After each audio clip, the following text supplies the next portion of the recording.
Navicia, il est commun pour tout le monde. Donc, pour tous nos clients, vous avez accès exactement aux mêmes fonctionnalités, vous avez accès exactement à la même instance, à la même plateforme Navicia, donc que ce soit Île-de-France Mobilité, l'application SNCF, Keolis, Rennes, Dijon, Lyon, enfin tous nos clients ont accès ou tapent sur exactement le même software.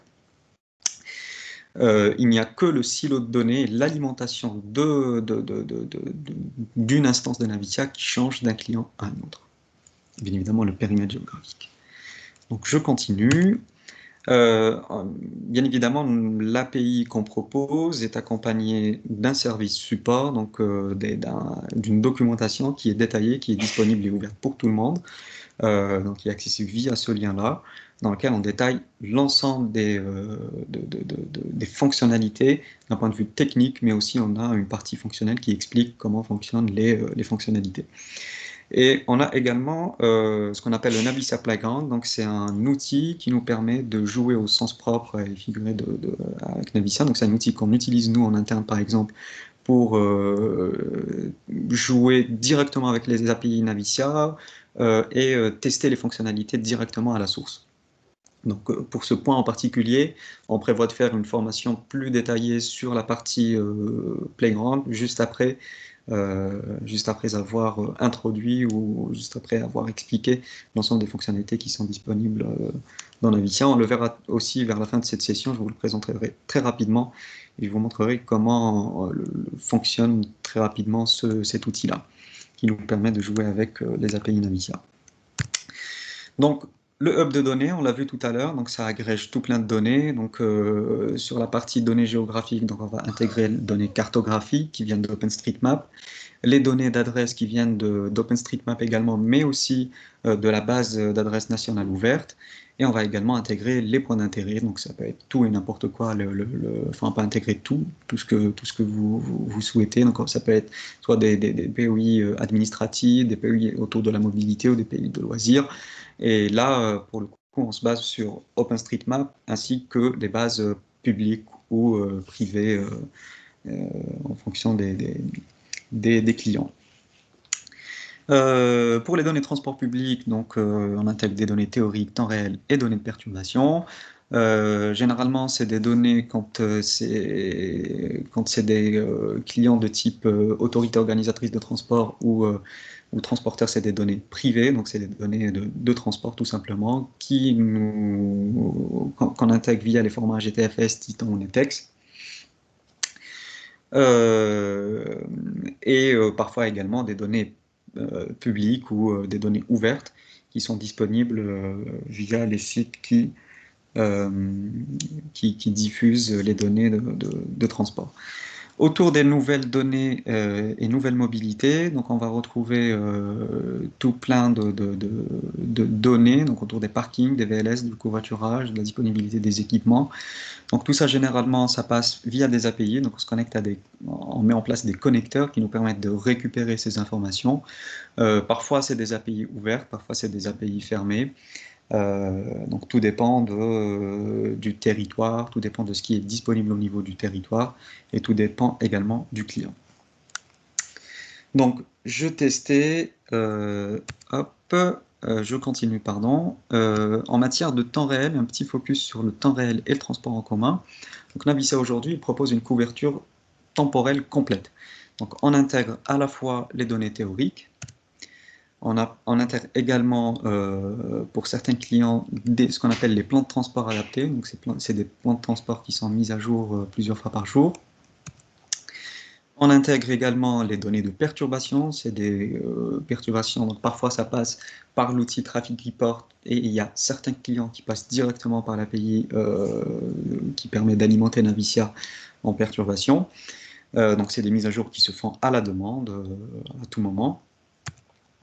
Et on va également retrouver les données temps réel qui passent via des formats de type GTFS-RT qui vont nous permettre de calculer des itinéraires en temps réel. Donc GTFS-RT, ce qui nous permet de faire, c'est d'avoir une donnée temps réel qui est en cohérence avec les données théoriques. C'est ce qui nous permet de raccrocher par exemple une information temps réel à une course qui était prévue théoriquement et de pouvoir calculer à travers ça des itinéraires en temps réel.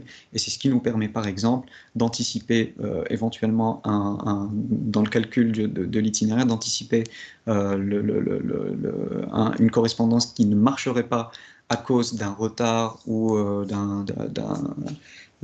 à cause d'un retard ou d'une avance d'un horaire. Donc voilà, ça c'est ce qui nous permet de faire le GTF-SRT. Et ça nous permet également de gérer éventuellement le prédictif si le SAE nous fournit cette information prédictive. Donc je continue. Donc ça, c'est les différents cas d'usage qui sont gérés par Navicia. On gère les prochains passages temps réel, l'avance-retard des courses qui sont intégrés dans le calculateur d'itinéraire. C'est ce qui nous permet de calculer des itinéraires en temps réel. Et on va également pouvoir faire de l'ajout et de suppression de dessertes directement au niveau de Navicia.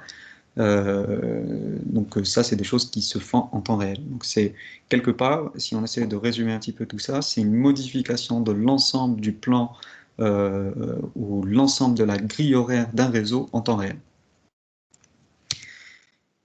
Ici, on a un tout petit exemple qui nous permet d'illustrer un peu cette capacité à gérer la grille horaire d'un réseau en temps réel. Donc, supposons qu'on a une ligne 1 qui part de A à F. Donc, c'est une ligne de train ou de tramway.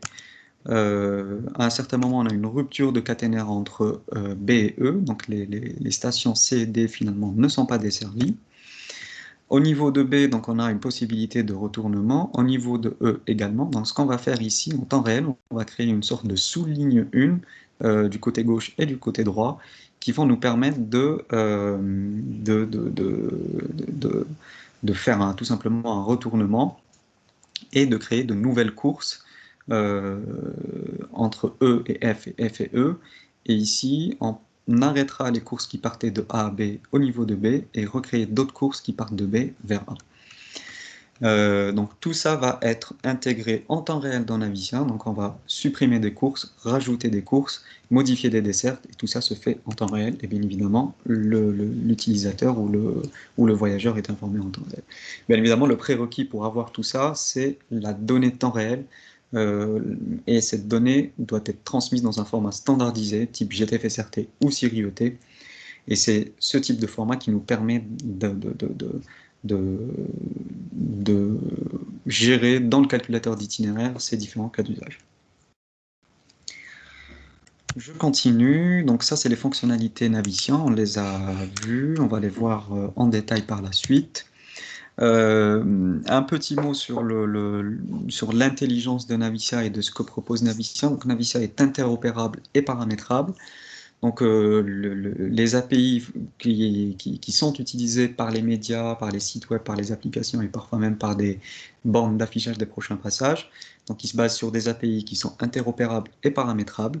Donc c'est-à-dire qu'on peut facilement passer d'une API ou d'une fonctionnalité à une autre, parce que tout simplement toute l'intelligence est basée sur le même référentiel, et c'est ce qui nous permet de passer facilement d'un calcul ou d'une recherche d'autocomplétion vers une recherche d'itinéraire ou d'une recherche d'un point autour d'un point donné ou d'une recherche de POI ou d'arrêt de transport autour d'un point donné vers l'affichage des prochains passages par exemple. Donc ça pour le coup, pour tous les intégrateurs ou tous ceux qui ont intégré l'API Navicia, on a quasiment à 100% des retours hyper positifs autour de l'intégration de l'API, de la richesse de l'API et de cette interopérabilité de l'API. Donc les algorithmes, je passe au deuxième point, les algorithmes sont paramétrables pour refléter au mieux l'offre de transport et la politique de mobilité. On le verra à travers Playground dans une session dédiée à Playground. On verra comment on peut paramétrer le calculateur d'itinéraire et comment on peut faire en sorte à ce que ce calcul d'itinéraire reflète au mieux l'offre de transport et la politique de mobilité des territoires. Donc, on l'a vu, Navicia c'est un véritable hub de données, il agrège tout plein de données et ces données-là sont exposées via les API sous forme d'informations simples à utiliser et simples à comprendre. C'est un calculateur robuste également. On calcule plus de 8 milliards de requêtes ou d'itinéraires par an. On gère plusieurs centaines de réseaux de données. On a une communauté de développeurs qui est assez importante. On a 11 000 développeurs inscrits sur le site navicia.io. Et ça nous permet à la fois de dimensionner une plateforme qui est robuste et qui nous permet d'avoir des performances techniques assez intéressantes. Donc, on a un temps de réponse qui tourne autour des 400 millisecondes. C'est ce qui nous permet de diffuser de l'information voyageur très rapidement aux voyageurs. Donc, ça fait partie de notre ADN, on est ouvert, on est collaboratif, il est en open source, tout le monde est libre lorsque quelqu'un bosse ou travaille avec Navicia, ou utilise Navicia, il est 100% libre. Donc, ils peuvent voir comment Navicia propose une solution d'itinéraire, comment Navicia, par exemple, vu qu'on parle beaucoup ces derniers temps de masse et de services de mobilité privés, avec Navicia, on peut, en analysant le code qui est ouvert et qui est lisible par tout le monde, on peut voir comment une offre privée est présentée à l'utilisateur, comment la priorisation est faite entre les modes. Et donc, c'est ce qui nous permet d'essayer, c'est ce qui nous permet d'être le plus objectif possible dans la proposition de nos itinéraires. Et donc, c'est ce qui garantit quelque part la souveraineté numérique et votre gouvernance de l'information voyageur. Je continue. Donc, l'intelligence, elle est disponible via des API, donc c'est le premier mode de consommation de l'information générée par Navicia. Et on a également ce qu'on appelle les SDK qui vont rajouter une couche à la fois logicielle pour faciliter l'intégration de ces API au niveau des applications mobiles, mais aussi une couche UX et UI qui permettent d'intégrer ces informations voyageurs avec une couche UX UI au niveau des applications. Je continue. On va commencer avec l'API autocomplétion. Donc là, on va commencer à définir nos fonctionnalités, qu'est-ce qu'il propose avec quelques exemples. Donc ici, on va commencer avec l'autocomplétion. Donc au niveau de l'autocomplétion, on va avoir plusieurs autocomplétions. La première, c'est l'autocomplétion d'objets géographiques. Donc c'est une autocomplétion qui permet d'interpréter les saisies de l'utilisateur pour en déduire soit des adresses, soit des arrêts de transport, des communes, des points d'intérêt, ou de retrouver une adresse à partir de géolocalisation. C'est ce qu'on appelle le géocoding. Donc cette autocomplétion elle a quelques fonctionnalités clés. Donc la première, c'est la gestion des fautes de frappe et d'orthographe, comme on peut le voir ici au niveau des exemples. Donc là, par exemple, pour la gare Pardieu, donc j'ai en termes d'orthographe, donc on n'a pas forcément écrit exactement les mêmes caractères, et là, l'autocomplétion va interpréter, va savoir identifier l'erreur et va interpréter et proposer le bon résultat. Ici, c'est la même chose, et on va également avoir une gestion des synonymes qui va nous permettre, par exemple, de remonter la mairie lorsqu'on écrit hôtel de ville. Donc, ça prend également en compte la position de l'utilisateur dans la proposition des résultats. Donc ça, c'est une fonctionnalité qui est disponible depuis quelques temps et il y a pas mal d'entre vous qui commencent à l'utiliser et qui permet, en fonction de là où est l'utilisateur, de générer une liste de solutions adaptées à cette position.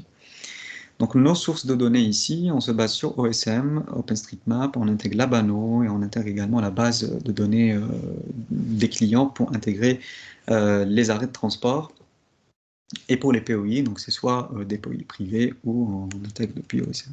Pour illustrer un petit peu la prise en compte des coordonnées géographiques, donc ici typiquement sont coordonnées lorsqu'en écrivain ECMAL, donc ça correspond à Hector Malo. Donc là, c'est les adresses parisiennes qui vont remonter en premier. Pourquoi? Parce que Paris a le plus haut score et parce que Paris est la ville la plus dense en termes d'habitants. Par contre, lorsqu'on se positionne par exemple aux 3 rues Le Brumont à Rouen, là on va avoir d'abord les rues qui sont autour de ce point qui vont remonter, et puis après on va avoir le reste. Même chose si on se positionne à Paris, naturellement ça va être les gares qui sont autour de Paris qui vont remonter, donc à la différence d'ici, ici on a cette rue à Lyon qui va remonter, ici on la retrouve, enfin elle est dépriorisée, parce qu'il y a les communes qui sont autour de Paris qui ont plus de poids, via la prise en compte des coordonnées géographiques. Et lorsqu'on se positionne à Lyon, donc effectivement c'est la même chose, on va avoir les adresses lyonnaises et qui sont autour de Lyon qui vont monter en premier. Je continue. Autocomplétion objet de transport, donc ça c'est une autocomplétion qui est différente de la première et qui nous permet de retrouver facilement tout type d'objet de transport disponible dans notre Data Factory. Donc par objet de transport, qu'est-ce qu'on entend? On entend les lignes, les arrêts, les réseaux, et puis voilà. Donc ce qui fait que ça c'est une fonctionnalité qui va nous permettre de retrouver par exemple facilement les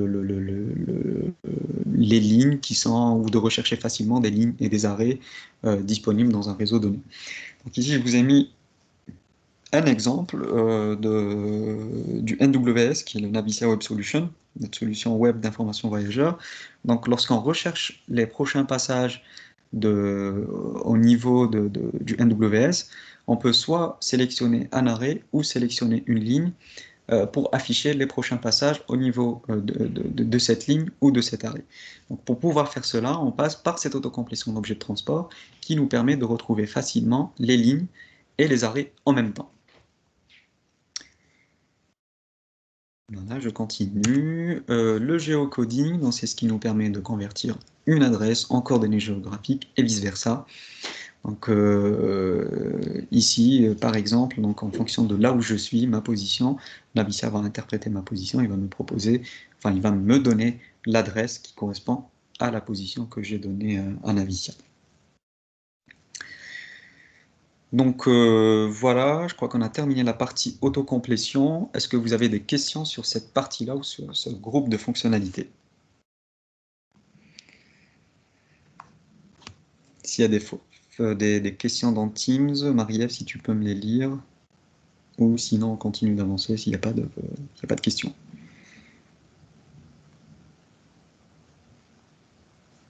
Non, je ne vois pas de questions pour l'instant. Ok, pas de souci, on continue. Si vous avez des questions sur cette partie-là, on pourra les voir en fin de session si vous le souhaitez. Donc je continue.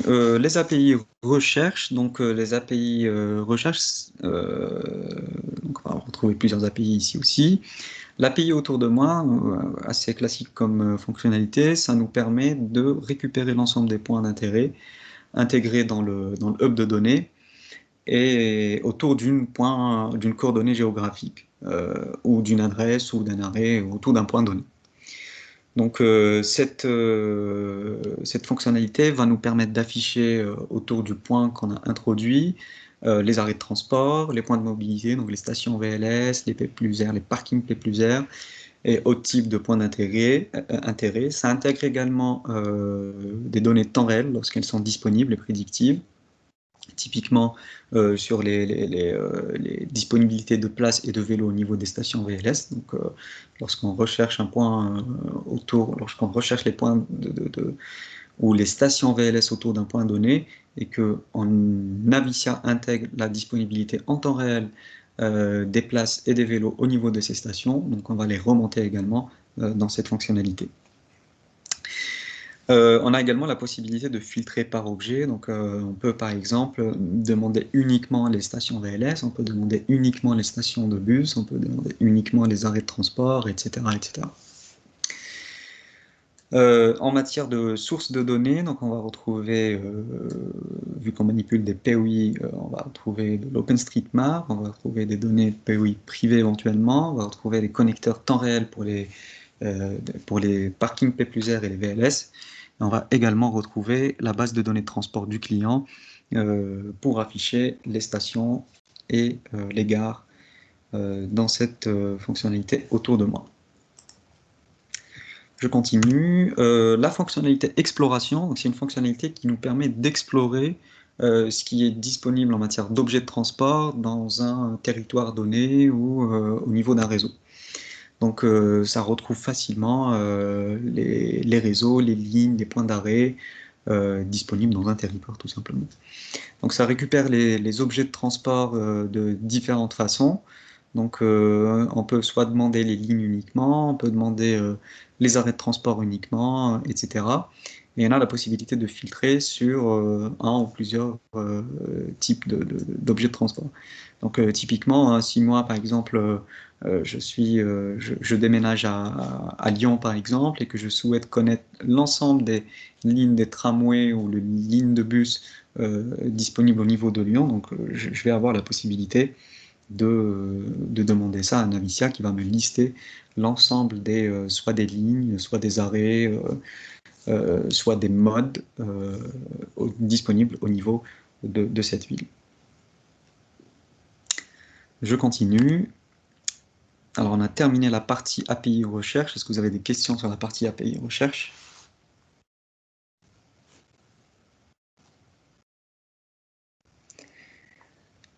Il n'y a pas de questions. Il n'y a pas de questions. OK. Non. Donc, on continue. On va passer maintenant à la partie la plus dense et peut-être la plus intéressante, qui est la partie API, information voyageur. Donc on va commencer avec le calcul d'itinéraire, on verra comment un itinéraire est calculé, qu'est-ce que ça propose comme fonctionnalité et quels sont les modes qui sont intégrés dans ce calcul d'itinéraire.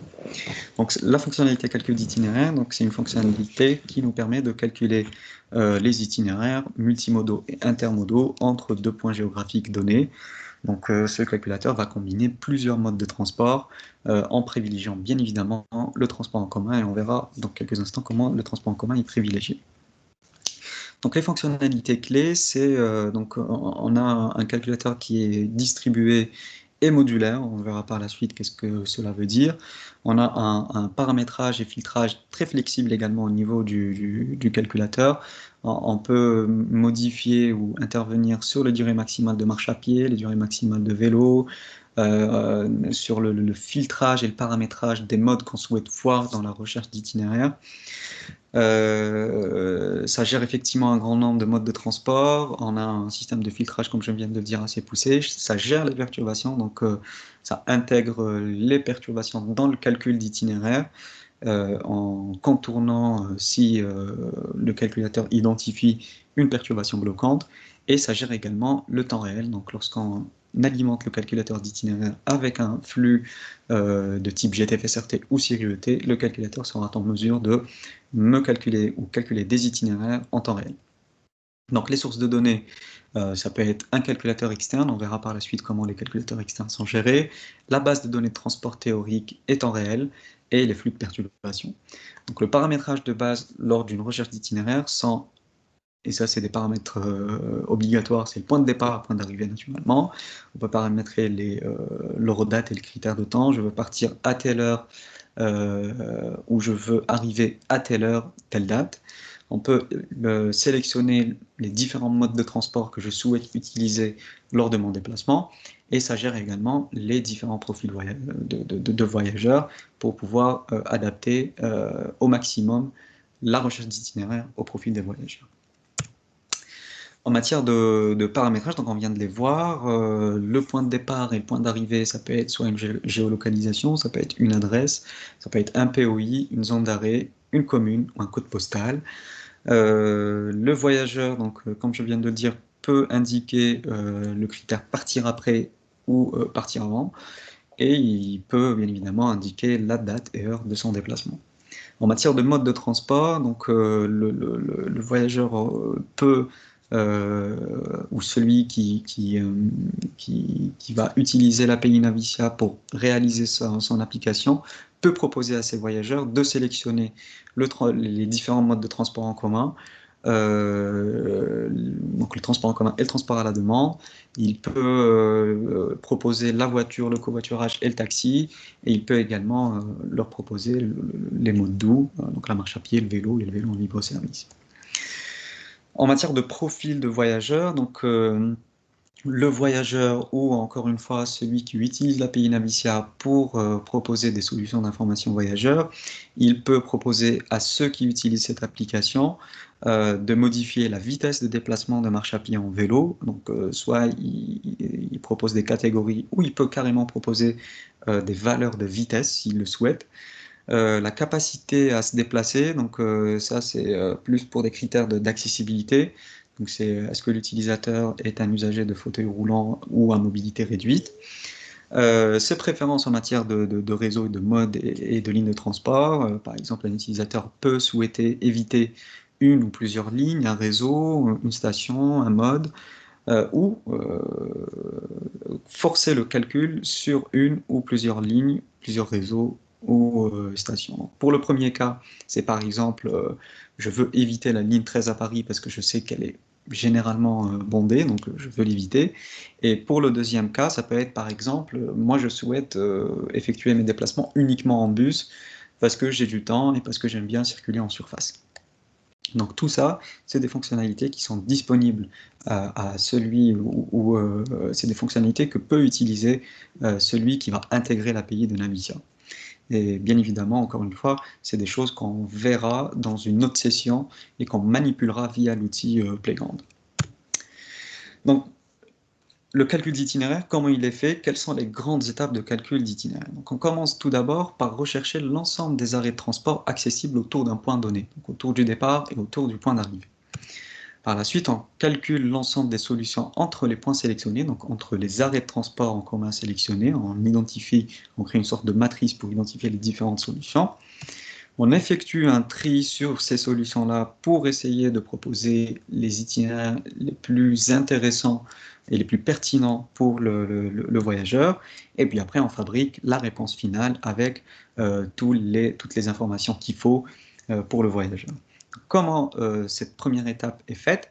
Donc en gros, supposons qu'un voyageur part du point A au point B, Navicia, qu'est-ce qu'il va faire? Il va identifier l'ensemble des points d'arrêt accessibles autour de ce point, avec dans un rayon de marche à pied, par exemple, de 15 minutes. Donc on va identifier l'ensemble des points de transport accessibles. Même chose pour le point d'arrivée. Et on va identifier l'ensemble des solutions de transport en commun entre les différents points sélectionnés autour du point A et autour du point B. Donc, l'accessibilité à ces points de transport se fait soit en marche à pied, soit en vélo, soit en covoiturage, taxi, etc. Donc c'est ce qu'on appelle nous les modes de rabattement, c'est ce que vous appelez peut-être vous le premier et dernier kilomètre. Donc le calcul ou l'identification de ces points de transport se fait en fonction du mode du premier et dernier kilomètre sélectionné. Pour illustrer mieux la chose, donc ici on est donc l'utilisateur part du point A au point B. Donc on a identifié l'ensemble des points de transport disponibles autour du point A et autour du point B.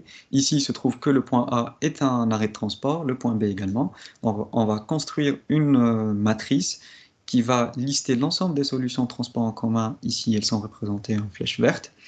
Et puis sur la base de ces solutions, on va filtrer pour identifier les solutions les plus pertinentes. Pour les solutions monomodales, donc c'est tout simplement une solution qui, dans les rayons, tout simplement, entre une intersection ou dans les cercles d'accessibilité entre une intersection entre le départ et l'arrivée. Donc ça nous crée une solution monomodale. Qui peut se faire soit en marche à pied, vélo, vélo en libre-service, voiture ou covoiturage. On va le voir par la suite, on va lister l'ensemble des modes disponibles dans Navicia.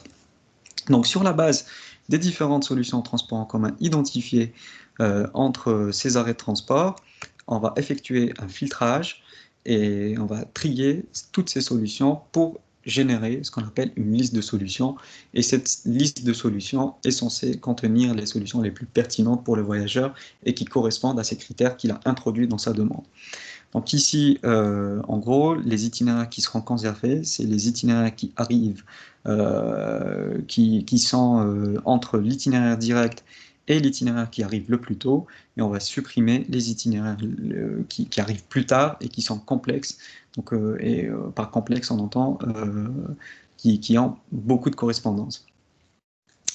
Donc, et c'est ici que se joue, et c'est ici qu'on fait finalement ou qu'on intervient en matière de R&D pour identifier les solutions les plus optimales et les plus pertinentes pour l'utilisateur. Donc après le filtrage et le triage des solutions, on fabrique la solution finale, donc en intégrant toutes les informations dont a besoin le voyageur pour se déplacer.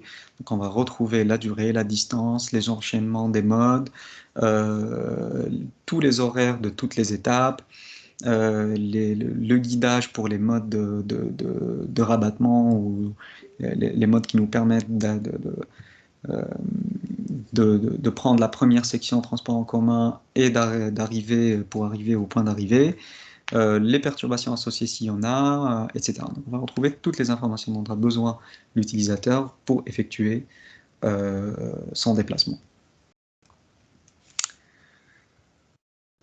Je continue. En matière de mode de rabattement ou ce que vous pouvez éventuellement appeler les premiers et derniers kilomètres, donc on va gérer la marche à pied bien évidemment, qui est le mode par défaut dans le calculateur, qui est disponible en rabattement au départ et à l'arrivée.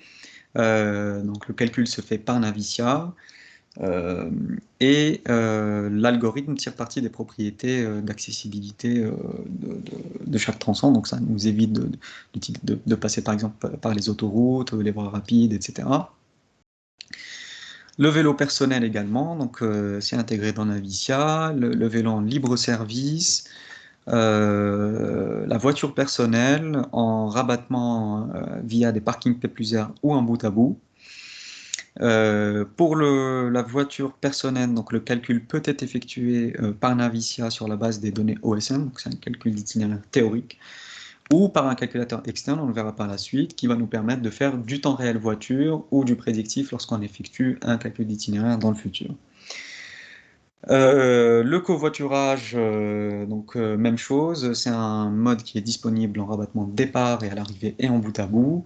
On se base sur le calcul d'itinéraire routier effectué par Navicia, et puis après sur cette partie-là, sur la section voiture, on va essayer d'identifier les offres de covoiturage qui correspondent à cette section voiture et qui nous permettraient de générer une solution intermodale qui combinerait le covoiturage avec le transport en commun. Et on va également avoir le taxi, qui lui aussi est un mode activable dans le calculateur. Donc il est disponible en rabattement de départ, ou à l'arrivée, ou en bout à bout. Je continue.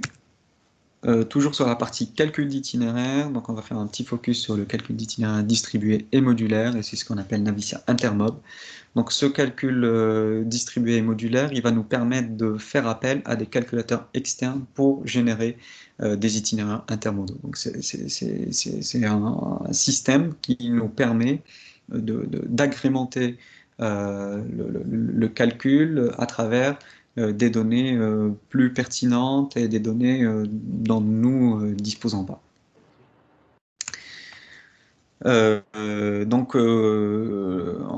Pour chacun des modes, hein, pour la voiture, on peut intégrer du IR, pour le temps réel voiture et prédictif, du TomTom pour le temps, même chose. Le Valhalla pour les itinéraires théoriques. Pour le vélo, on peut soit mettre du Valhalla, du GeoVélo. Pour le piéton, donc même chose, et ainsi de suite. Donc, pour le transport en commun, en revanche, on va utiliser Navicia, parce que tout simplement, on a une expertise forte là-dessus et on estime être assez bon sur cette partie-là. Je passe à la slide suivante qui détaille un peu ce qu'on fait en matière de Navicia Intermob. Donc, Valhalla, pour la partie voiture, il va nous permettre d'avoir un calcul d'itinéraire théorique amélioré. Il va nous permettre également de gérer les contraintes de circulation. Le IR, il va nous permettre de calculer des itinéraires voiture temps réel et prédictif. Même chose pour TomTom. Et on peut également imaginer d'autres types de calculateurs type Google Maps. Le vélo, Valhalla va nous permettre de prendre en compte les pistes cyclables dans le calcul d'itinéraire et également la déclivité pour offrir le calcul d'itinéraire le plus confortable pour les utilisateurs et pour les voyageurs. GeoVélo, il va nous permettre de faire à peu près la même chose que Valhalla. Et pour le piéton, donc on a intégré Valhalla et c'est ce qui nous permet d'avoir des itinéraires plus confortables avec intégration de critères de sécurité. Donc c'est du calcul d'itinéraire piéton amélioré. Et en matière de perspective d'intégration de nouvelles mobilités, surtout en perspective masse, c'est pas le cas encore aujourd'hui, on estime que ça va être le cas demain. Donc l'idée c'est de pouvoir intégrer les calculateurs des nouveaux services de mobilité directement dans Navicia via ce service Intermob. Donc, typiquement, on est en discussion par exemple avec Padam, qui aujourd'hui n'a pas forcément les API qu'il faut et le système ou la plateforme technique pour pouvoir faire ce genre de choses, mais ils envisagent d'aller vers ce genre de choses pour pouvoir générer la meilleure information voyageur possible. Petite précision sur Valhalla. Donc Valhalla, c'est un calculateur open source qui est intégré dans Navicia et qui est instancié par Kizio Digital. Donc c'est un calculateur qui est juste à côté de Navicia et qui est géré complètement par Kizio Digital. On est donc indépendant, que ce soit au niveau du software, mais aussi au niveau de la plateforme technique et des SLA de ce calculateur. Contrairement à IR, qui lui est un service complètement externe, et donc on se connecte à un service externe pour, quand je dis externe, c'est externe à Kizio Digital, et donc on est facturé à l'utilisation et on n'a pas forcément une gouvernance complète sur les performances de ce calculateur. Mais il nous permet d'avoir les données de IR ou de TomTom qui sont les meilleures données du marché pour le moment sur la partie voiture. Je continue. En matière d'accessibilité, donc Navicia tire parti des données d'accessibilité qui sont dans les données de transport pour générer des itinéraires complètement accessibles. Donc ça gère tout type d'accessibilité. La seule condition, c'est que ces données-là soient bien présentes dans le calcul, dans les données de transport. Donc Navicia va agir sur deux parties au niveau de l'accessibilité. La première partie, c'est l'affichage ou la mise en avant de toutes les informations d'accessibilité disponibles dans les données de transport. Donc si une ligne est accessible, Navicia va dire que cette ligne est accessible, que ce soit pour les malentendants, mobilité réduite, malvoyants ou pour les personnes qui ont des troubles cognitifs. Donc dès que l'information est disponible, Navicia va le remonter. Et sur la deuxième partie, Navicia a la possibilité de calculer des itinéraires 100% accessibles pour les personnes à mobilité réduite. Donc dès que l'information est disponible, Navicia va tirer parti de ces informations-là pour générer des itinéraires 100% accessibles. Donc en plus de tout cela, lorsque la donnée est disponible, on peut également ajouter des informations temps réel ou peut-être ou théoriques sur la disponibilité des équipements au niveau des gares et des stations. Donc ça peut être soit des données théoriques, soit des données de temps réel. Et pour les équipements, donc ça peut être des ascenseurs, ça peut être des escalators, voilà, ça peut être ce type d'équipement. Je continue et on a terminé la partie calcul d'itinéraire. Est-ce que vous avez des questions sur cette partie-là?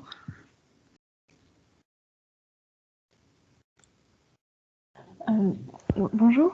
Oui, bonjour. Une petite question par rapport au vélo. Donc là, j'ai vu que dans le calculateur d'itinéraire, donc là, vous en enfin, pour les calculs d'itinéraire, pardon, vous utilisez deux sources. Donc vous prenez bien en compte les pistes cyclables, donc ça c'est super. J'avais une question par rapport aux arceaux à vélo. Est-ce que ça c'est quelque chose que vous envisagez de développer, de pouvoir mettre en avant le fait que à l'arrivée le voyageur peut garer son vélo à tel ou tel endroit, parce que comme enfin en tout cas ici à Dijon, les arceaux sont bien pris en compte sur OpenStreetMap. J'imagine Ouais. que c'est un petit peu le cas partout. Donc je ne sais pas si c'est quelque chose qui est prévu. Alors ça, c'est effectivement des choses qu'on peut imaginer déjà avec les fonctionnalités qui existent dans Navicia.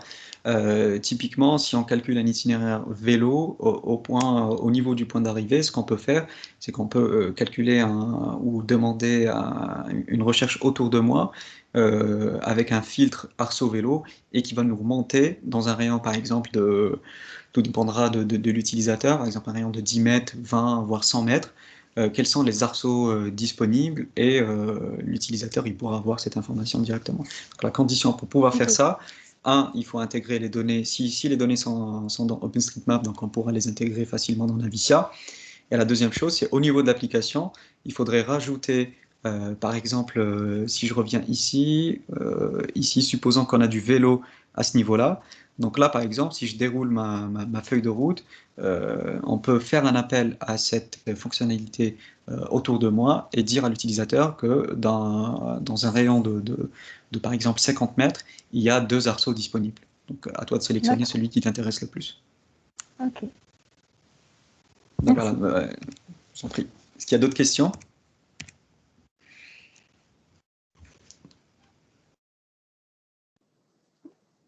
Il y a pas de questions dans la discussion. Merci Marie-Ève. Alors, je continue alors. On va passer maintenant à la recherche horaire. Donc, la recherche horaire, on a un moteur qui nous permet d'afficher les prochains départs ou les grilles horaires de différentes façons afin de répondre aux différentes demandes des voyageurs. Donc, on va retrouver plusieurs façons de récupérer les horaires. Cette fonctionnalité va gérer les perturbations, va intégrer également le temps réel. Et on va avoir également plusieurs filtres pour adapter notre recherche. En termes d'alimentation de données, c'est assez simple. C'est la base de données transport théorique et le flux de perturbations pour tout ce qui est base de données théorique et temps réel. Et pour les perturbations, donc c'est le flux de perturbations. Donc on a 4 manières de présenter les informations.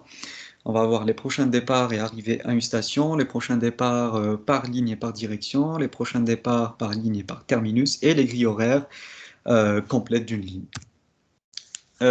Pour illustrer un petit peu comment les informations sont présentées, donc pour la première fonctionnalité, pour les prochains départs et arrivées à une station, donc en gros, je demande à Navicia, donne-moi l'ensemble des prochains départs au niveau de la gare Pardieu à Lyon. Et donc, ce qui fait que Navicia va me lister les prochains départs au niveau de la gare Pardieu-Lyon, quel que soit le mode, quelle que soit la ligne. Donc, il va me les lister avec une classification par heure de départ ou par heure d'arrivée également, si je demande les prochaines arrivées des différentes lignes qui passent à une station donnée ou par une station donnée. Donc ça, c'est la première manière d'afficher les données horaires ou l'information horaire. La deuxième manière d'afficher les prochains passages ou les prochains départs, c'est à peu près la même chose, sauf que là, on a un regroupement par ligne et par direction. Donc là, si par exemple, je fais exactement la même recherche, je vais par exemple avoir un regroupement ici pour la ligne T1 et un regroupement également, un sous-regroupement par direction. Donc ici, pour la ligne T1, je vais avoir deux directions, direction UIT Facing et direction de Bourg. Et ici, je vais avoir les prochains passages regroupés par direction. Même chose pour la ligne T4. Et bien évidemment, pour ces fonctionnalités-là, on a également la possibilité de filtrer. Donc si par exemple, je souhaite avoir uniquement les prochains passages de la ligne T1, j'ai la possibilité de filtrer et d'intégrer ce filtre-là directement dans l'initial. Je continue. Troisième façon d'afficher les prochains passages. Donc, c'est à peu près la même chose que la fonctionnalité ou la précédente. C'est juste que là, en plus d'avoir un regroupement par direction, on va avoir un regroupement par terminus. Donc ça, c'est une fonctionnalité qui est utile dans la gestion ou dans les lignes qui ont des fourches. Donc ici, on a pris l'exemple de la ligne 7 à Paris, qui a une fourche au niveau de la partie sud de la ligne. Donc la partie nord, elle va vers La Courneuve, 8 mai 45, et au niveau de la partie sud, donc on a une fourche, on a une partie des trains qui vont vers Villejuif-Argan, une partie de trains qui vont vers Mairie-d'Ivry. Donc cette fonctionnalité va nous permettre de regrouper les prochains passages par terminus. La dernière fonctionnalité, donc ça c'est la grille horaire complète d'une ligne, donc ça va tout simplement afficher tous les horaires théoriques d'une ligne complète. Donc voilà, si je demande par exemple cette grille horaire pour le tramway 1, comme vient juste de voir, donc ça va me lister tout simplement l'ensemble des passages de cette ligne sur les différentes stations de cette ligne également, sur toute une journée par exemple. Et regroupé bien évidemment par direction. Donc voilà pour la recherche horaire. Est-ce que vous avez des questions sur la partie recherche horaire? Oui, moi j'aurais une question. Oui. Jérémy de Lille. Je voulais savoir la dernière fonctionnalité, la grille horaire complète d'une ligne. Moi, il me semble qu'on ne l'a plus dans la version actuelle. Ouais. C'est quelque chose qu'on pourrait retrouver du coup? Alors c'est quelque chose que vous pourrez retrouver via les API de Navicia, effectivement. Alors je ne sais pas à quel outil vous faites allusion, je ne sais pas si vous parlez de timetable par exemple, ou d'autres choses. En tout cas, que ce soit sur le site, lorsqu'on fait une recherche d'horaire, nous effectivement, on n'a plus la possibilité d'avoir l'ensemble des horaires théoriques d'une ligne. ok. Donc on parle effectivement du Navicia Web Solution qui n'intègre pas la grille horaire complète d'une ligne, effectivement. Alors Navicia, lui, il dispose de cette fonctionnalité, donc ça sera au front qui va intégrer l'API de Navicia d'exposer ces informations-là sous forme de PDF ou autre. Donc Navicia propose cette fonctionnalité. Vous pouvez par exemple utiliser l'API directement et générer ces informations-là. Mais effectivement, ces informations ne sont pas disponibles sur le AWS parce que peut-être que le AWS n'intègre pas cette API ou cette fonctionnalité. Ça marche, merci. Je vous en prie, pas de souci. Est-ce que vous avez d'autres questions?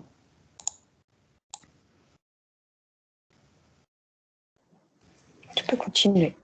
Ok. Alors, on continue. Donc, on a terminé la partie horaire. Il ne nous reste pas beaucoup de choses. Sur la partie infotrafic, donc ça, c'est des fonctionnalités qui nous permettent de retrouver l'ensemble des perturbations et l'état du trafic en cours ou à venir sur un ou plusieurs réseaux sur un territoire donné. Donc, on a plusieurs manières d'afficher les perturbations. Et on a également plusieurs filtres. Donc, on affiche donc on peut afficher tout simplement l'ensemble des perturbations disponibles au niveau d'un réseau, ou on peut filtrer sur un ou plusieurs objets de transport. Donc, on peut par exemple demander uniquement les perturbations qui sont en cours à venir sur un réseau donné, sur une ligne donnée, qui touche un arrêt donné. On peut filtrer bien évidemment par date et heure. Et on peut, comme je viens de le dire, présenter l'information de plusieurs façons. On peut soit faire un regroupement par ligne ou un regroupement par réseau. Donc en matière de sources de données, ça se base sur les données de transport théorique et temps réel, ainsi que le flux de perturbations. Et ici, on a quelques exemples de comment l'information est présentée. Et bien évidemment, donc ça c'est la fonctionnalité infotrafic qui nous permet de lister l'infotrafic. Mais juste pour rappel, les données de perturbation sont intégrées dans l'ensemble des fonctionnalités de Navicia. Donc on va les retrouver dans le calcul d'itinéraire et dans la recherche horaire également. Est-ce que vous avez des questions sur cette partie-là?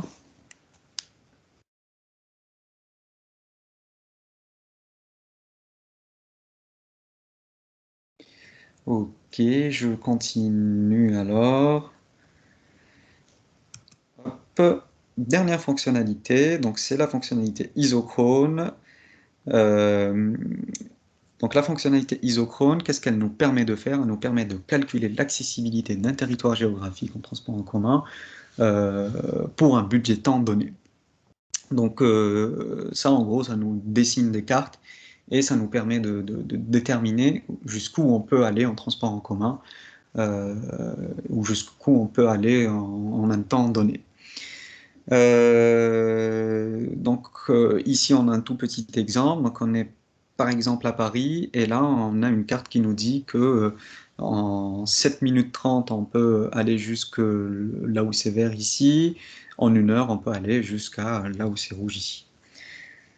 Donc voilà, et ça tire parti des données de transport théorique et temps réel, ainsi que des flux de perturbations, si on souhaite éviter les perturbations. Est-ce que vous avez des questions sur ces fonctionnalités ou sur cette fonctionnalité?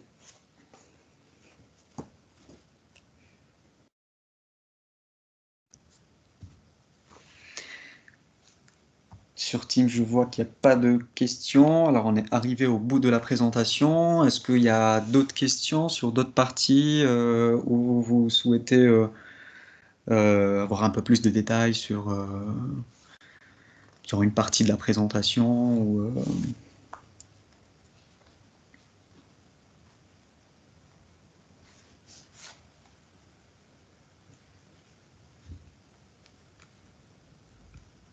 Ok, ben, je suppose que c'est clair pour vous. Donc, ce que je peux vous proposer, c'est de vous présenter rapidement le playground. Donc le playground. Hop. Il faut que je partage mon écran. Hop. Donc le Playground, c'est ça. Donc c'est une console qui nous permet de jouer avec l'API Navicia. Ici, typiquement, on a calculé un itinéraire à Lyon et c'est un outil qui nous permet d'aller directement à la source et de voir ce que présente Navicia en termes d'informations voyageurs à la source. Donc, ne vous inquiétez pas, c'est effectivement un tout petit peu technique, mais pas trop. C'est des choses qu'on verra dans une autre session, dans une sorte d'atelier plus détaillé qui nous permettra d'approfondir tout ce qu'on vient de voir en matière de fonctionnalité directement au niveau de Playground et ça vous permettra de voir en détail toutes les fonctionnalités disponibles au niveau de Navicia. Ça vous permettra également de jouer avec les fonctionnalités de Navicia directement sur votre instance de Navicia. Et troisième chose qui est la plus importante, ça vous permettra également de découvrir, de voir l'ensemble du paramétrage et des filtrages qui sont disponibles au niveau de Navicia. Et ça vous permettra également d'imaginer ou de voir éventuellement si vous souhaitez modifier, améliorer à la fois la présentation des résultats, mais aussi le paramétrage de votre instance de Navicia.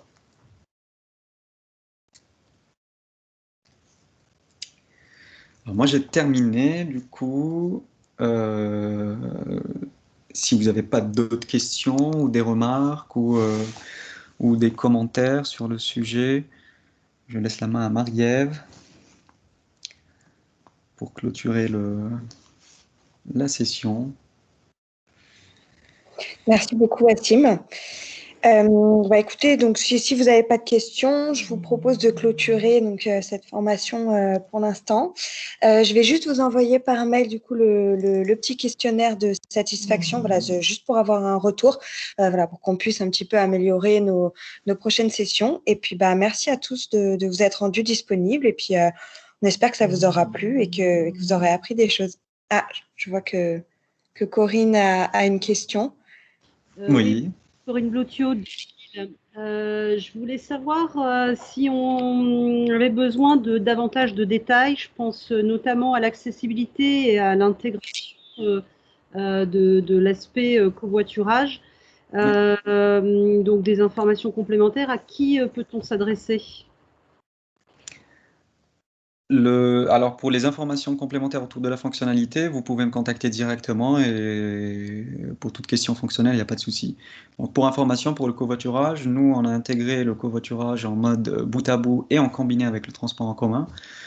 Et on a intégré les offres de BlaBlaLines, Caros et Klaxit, qui sont les principaux fournisseurs de services de covoiturage courte distance. Et donc vous pouvez me contacter directement si vous souhaitez sur la partie fonctionnelle, sur la partie Navicia aussi. Hein. Il y a également une autre partie qui est la présentation de l'offre au niveau des fronts. Mais sur la partie intégration du covoiturage et de la logique de calcul d'itinéraire, n'hésitez pas à me poser des questions, à me contacter directement. D'accord. Et j'en ai une autre de question, j'ai la main. Oui, pas de souci. Sur la partie processus d'évolution, comment vous communiquez à chaque fois que vous sortez une évolution dont on pourrait bénéficier ou comment ça se passe en termes de communication et d'implémentation chez les uns et les autres? Ouais, alors bonne question. On a fait un petit exercice en fin d'année dernière dans lequel on a présenté les différentes, je ne sais pas si vous avez dans lequel on a présenté les nouvelles fonctionnalités de Navicia qu'on a développées ces 2 dernières années. Alors on n'a pas été bon, ça il faut être honnête sur toute la communication autour des nouvelles fonctionnalités et autour des produits de façon générale. Donc là, ça va changer. On a amorcé pas mal d'activités en interne, notamment ces sessions de formation et ces rendez-vous Navicia pour à la fois vous parler des fonctionnalités générales de Navicia et de ce que vous pouvez faire avec Navicia et tous les produits qui sont autour, mais aussi toute la communication autour des nouvelles fonctionnalités qui va arriver au fur et à mesure. Donc il y aura des communications officielles autour des nouvelles fonctionnalités et bien évidemment on spécifiera dans ces communications l'ensemble des prérequis pour ces nouvelles fonctionnalités et comment y accéder. Donc tout ça est en cours. Merci beaucoup. Pas de souci. Il y a pas mal de choses intéressantes qui vont arriver. Est-ce que vous avez d'autres questions, d'autres remarques?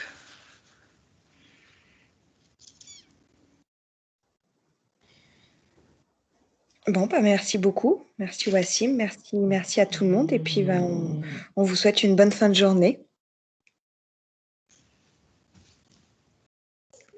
Merci, au revoir. Merci à vous. Merci beaucoup. Très bonne fin de journée. Bonne soirée. Au revoir. Merci, au revoir.